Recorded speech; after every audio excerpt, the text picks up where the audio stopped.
Okay नमस्कार दोस्तों, स्वागत है आपका। आज है 28 मार्च। चलिए अपना करंट अफेयर सेशन स्टार्ट करते हैं और देखते हैं कौन सा प्रश्न है और कितने आयाम पर आयोग क्वेश्चन करेगा।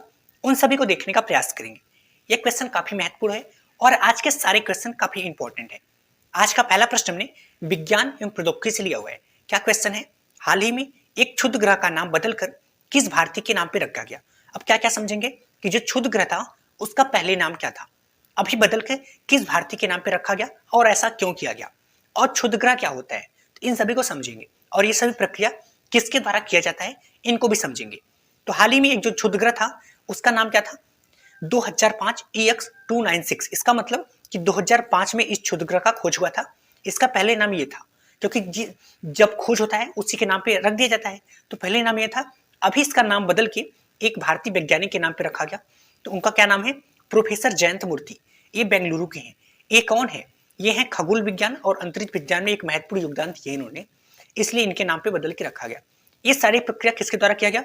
IAU इंटरनेशनल एस्ट्रोनॉमिकल यूनियन के द्वारा, जिसको हिंदी में बोलते हैं अंतर्राष्ट्रीय खगोलीय संघ के द्वारा।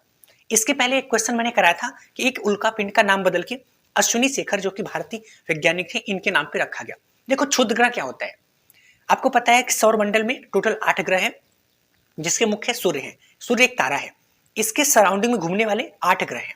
इसके पहले एक 9 ग्रह था, जो कि प्लूटो था, उसको 2006 में से निकाल दिया गया है। अगर बात करें कि सूर्य के सबसे नजदीक बुध, उसके बाद शुक्र, उसके बाद पृथ्वी, उसके बाद मंगल। तो जो सूर्य के सबसे नजदीक है और 4 ग्रह को आंतरिक या पार्थिव ग्रह बोलते हैं, क्योंकि अंदर की तरफ है। और इसके सबसे बाहर की तरफ कौन कौन है? बृहस्पति, शनि, अरुण और गुरु। इनको कौन सा ग्रह बोलते हैं? इनको बाह्य ग्रह, इनको आंतरिक ग्रह, इनको बाह्य ग्रह। यहां तक समझ में आया? ये सभी ग्रह हैं और जो ग्रह के जो चक्कर लगाते हैं उनको उपग्रह बोलते हैं। समझ गए? पृथ्वी कौन सा उपग्रह है? चंद्रमा। मंगल के 2 उपग्रह हैं, एक फोबोस और एक टूमोस। अगर आप बात करें कि क्षुद्र ग्रह क्या है, तो मंगल और बृहस्पति के बीच में एक छोटे छोटे जो होते हैं, जो मतलब ये भी सूर्य के चारों तरफ घूमते हैं, बट ये बहुत छोटे हैं, इनकी संख्या बहुत ज्यादा है, तो इसी को क्षुद्र ग्रह बोलते हैं।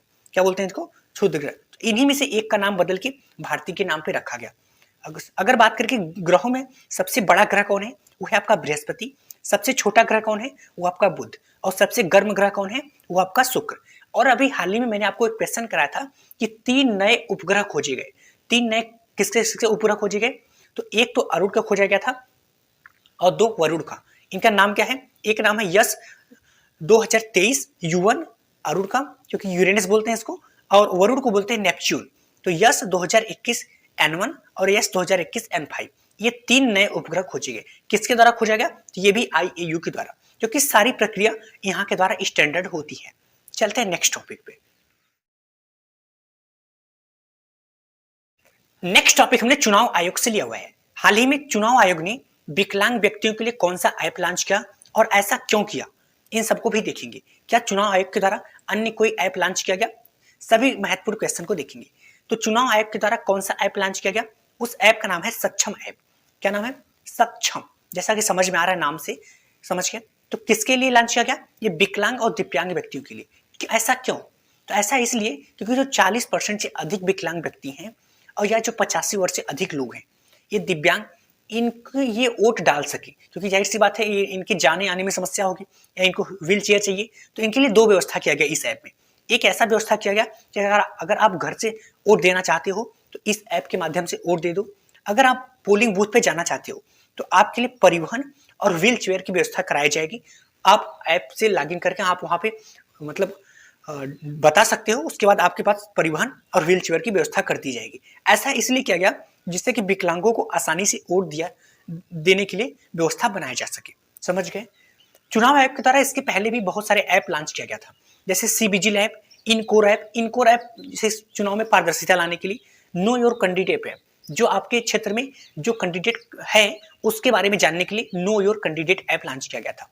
अगर बात करें कि इस ऐप से मुख्यतः क्या लाभ होगा, एक तो मतदाता पंजीकरण आसानी से पता चल सकेगा, मतदान केंद्र पता चल सकेगा और मतदान करने में सुविधा, और साथ में अगर कोई प्रॉब्लम आती है तो शिकायत भी कर सकती है। समझ गए? आपको पता होगा जो इलेक्शन कमीशन ऑफ इंडिया है, इसकी स्थापना 25 जनवरी 1950 को हुआ था और अभी 2024 में लोकसभा का इलेक्शन आने ही वाला है, जिसकी घोषणा भी हो गई है। इस 7 चरण में टोटल होगा। पहला जो चरण है वो 19 अप्रैल को और लास्ट अंतिम चरण 1 जून को होगा, जिसको रिजल्ट कब आएगा? 4 जून को रिजल्ट आएगा। समझ गए? चलते हैं नेक्स्ट टॉपिक पे। नेक्स्ट टॉपिक हमने रिपोर्ट से लिया हुआ है। दुनिया में सर्वाधिक अरबपति कहाँ है? अभी एक रिपोर्ट आया। ये रिपोर्ट किसके द्वारा जारी किया गया? Hurun research institute. किसके द्वारा? हुरून रिसर्च इंस्टीट्यूट द्वारा, जो कि एक संघाई की एक संस्था है, जो कि संघाई चीन में है। संघाई कहाँ स्थित है? यांगटी नदी में। इसके द्वारा रिपोर्ट में 2 चीज पता चला कि दुनिया में सर्वाधिक अरबपति किस किस शहर में और एशिया में अरबपति। तो एशिया में अरबपति का जो खिताब है वो कौन जीता? वो मुंबई, क्योंकि मुंबई भारत की आर्थिक राजधानी है। यहाँ पे 92 अरबपति हैं। दूसरे नंबर पे कौन है? वो है बीजिंग, चीन का। अगर दुनिया में सर्वाधिक की बात करें तो न्यूयॉर्क पहले नंबर पे, जो कि अमेरिका का है। दूसरे पे लंदन, जो कि ब्रिटेन का है। तीसरे पे मुंबई, जो कि इंडिया के हैं। अगर बात करें, इसके पहले एक रिपोर्ट और भी जारी किया गया था, विश्व खुशहाली रिपोर्ट 2024, जिसमें भारत का स्थान 126वां है। इसके पहले भी भारत का स्थान 126वां था। इसमें खुशहाली में सबसे पहले नंबर पे कौन है? वो है फिनलैंड, और फिनलैंड लगातार 7वीं बार पहले पे है। ये रिपोर्ट किसके द्वारा जारी किया जाता है? UNOSSGN के द्वारा इस रिपोर्ट को जारी किया जाता है। चलते हैं नेक्स्ट टॉपिक पे। नेक्स्ट टॉपिक हमने खेल से लिया हुआ है। आपको पता होगा पेरिस ओलंपिक 2024 होने वाला है। तो पेरिस ओलंपिक 2024 में भारतीय दल का नेतृत्व कौन करेगा और पेरिस ओलंपिक कब होगा, कहां पे होगा, इन सबको देखेंगे। आपको पता है ओलंपिक की शुरुआत कब हुआ था? इसकी शुरुआत 1896 में हुआ था। पहला ओलंपिक कहां पे हुआ था? एथेंस, जो कि ग्रीस की राजधानी है। समझ गए? और अभी पिछली बार ओलंपिक कहां पे हुआ था? तो टोक्यो ओलंपिक, जहां पे आपको पता होगा कि नीरज चोपड़ा जी गोल्डन पुरस्कार जीते थे, है ना जी। यहाँ पे कहां पे? टोक्यो, जापान में 2020 में हुआ था। और कौन सा क्रम था? वो 32वां क्रम था। और प्रत्येक 4 साल बाद, तो 2020 में हुआ था, तो 2024 में अभी होने वाला है। कहाँ पे होगा? 4 वर्ष के अंतराल में कहाँ पे होगा? पेरिस ओलंपिक 2024, जो कि कहाँ पे है? ये फ्रांस में है। कब होगा? 20 जुलाई से शुरुआत होकर 11 अगस्त तक चलने वाला है। और ये 32वां क्रम का था, तो ये 33 नंबर का क्रम का होगा। अगर बात करें कि भारत की दल का नेतृत्व कौन करेगा, तो नेतृत्व कौन करेगा? शरद कमल, जो कि टेबल टेनिस के प्लेयर हैं। इनको 2022 में मेजर ध्यानचंद पुरस्कार भी मिला था। और भारत की तरफ से सेफ द मिशन कौन होगा? वो होगी MC मैरी कॉम, जो कि बॉक्सिंग की प्लेयर है। इनको बॉक्सिंग कौन से ओलंपिक में पदक मिला था? 2012 के लंदन ओलंपिक में, जो कि ब्रांज पदक इन्होंने जीता था। चलते नेक्स्ट टॉपिक पे। नेक्स्ट टॉपिक हमने दिवस से लिया हुआ है। विश्व क्षय रोग दिवस 2024 कब मनाया गया? इस बार का थीम क्या है? इसे क्यों मनाया जाता है? इन सबको देखेंगे।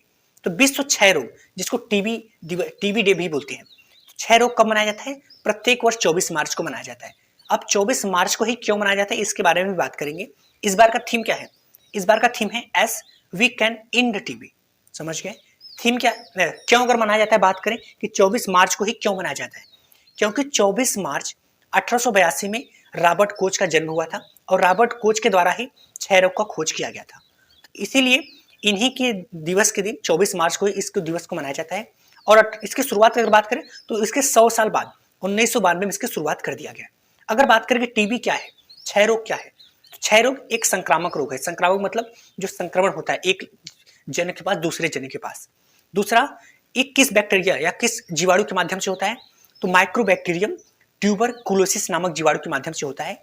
आमतौर पर यह फेफड़ों पर प्रभाव डालता है, लेकिन अधिक समय बीतने के बाद यह अन्य हिस्सों पर भी प्रभाव डालता है। अगर बात करें कि इसको कैसे रोका जा सकता है, इसको कैसे रोका जा सकता है, तो पहला तो टीकाकरण के माध्यम से, दूसरा संक्रमित व्यक्ति से बचने के लिए, और स्वच्छता के माध्यम से। भारत सरकार के द्वारा एक पोर्टल लॉन्च किया गया था टीबी को रोकने के लिए, जिसका नाम था निक्षय पोर्टल। समझ गए? अगर बात करें कि क्षय रोग के लिए कौन सा वैक्सीन है, वो है BCG, बेसिलस कालमेट गुरिन। क्या नाम है? Bacillus Calmette Guerin. चलते हैं नेक्स्ट टॉपिक पे। नेक्स्ट टॉपिक हमने राजनीति से लिया हुआ है। दुनिया के सबसे युवा PM किस देश के चुने गए? सबसे युवा हैं, कौन से देश के हैं? ये हैं आयरलैंड के। इनका नाम है साइमन हैरिस। आपको पता होगा कुछ दिन पहले मैंने एक क्वेश्चन कराया था कि आयरलैंड के जो पूर्व प्रधानमंत्री थे वो थे लियो बराडकर, इन्होंने इस्तीफा दे दिया। तो यहाँ इनके समय पे जो स्वास्थ्य मंत्री थे साइमन हैरिस, इनको वर्तमान में प्रधानमंत्री बना दिया गया। ये किस पार्टी के हैं? इनके पार्टी का नाम है फाइन गेल पार्टी। ये कितने वर्ष के हैं? सबसे युवा है, तो कितने वर्ष के हैं? ये हैं आपके 37 वर्ष के, और ये पहली बार सांसद बने थे और पहली बार ये प्रधानमंत्री बन गए। इसके पहले मैंने एक क्वेश्चन और भी कराया था कि सबसे कम उम्र के समलैंगिक प्रधानमंत्री। वैसे सबसे युवा तो ये होंगे गैब्रियल अटल, 31 वर्ष के, जो कि फ्रांस के हैं, बट ये समलैंगिक है, मतलब ये गे प्रधानमंत्री दुनिया के पहले प्रधानमंत्री हैं। यहाँ अगर बात करें फ्रांस के राष्ट्रपति, तो फ्रांस के राष्ट्रपति इमैनुअल मैक्रोन और ये फ्रांस के प्रधानमंत्री भी है। भारत में एक है नीति निर्देशक तत्व डीपीएसपी, जो कि भाग 4 में है। अगर बात करें डीपीएसपी जो संविधान में है, इसको कहां से लिया गया? इसको आयरलैंड से ही लिया गया। अभी हाल ही में हंगरी के नए राष्ट्रपति बने, कौन बने? वो बने तमस सुलियोक। इसके पहले कौन थे? कैटलिन नोवाक, जो कि इस्तीफा दे दिए। इन्होंने एक आपराधिक मामले में क्षमा कर दिया था, उसके लिए इन्होंने इस्तीफा दे दिया। तो अभी हाल ही में नए राष्ट्रपति कौन बने? तमस सुलियोक। ओके दोस्तों, अगर आपको करंट अफेयर को शॉर्ट नोट्स के माध्यम में डिटेल में पढ़ना है तो आप इस फैमिली का हिस्सा बन सकते हैं। धन्यवाद।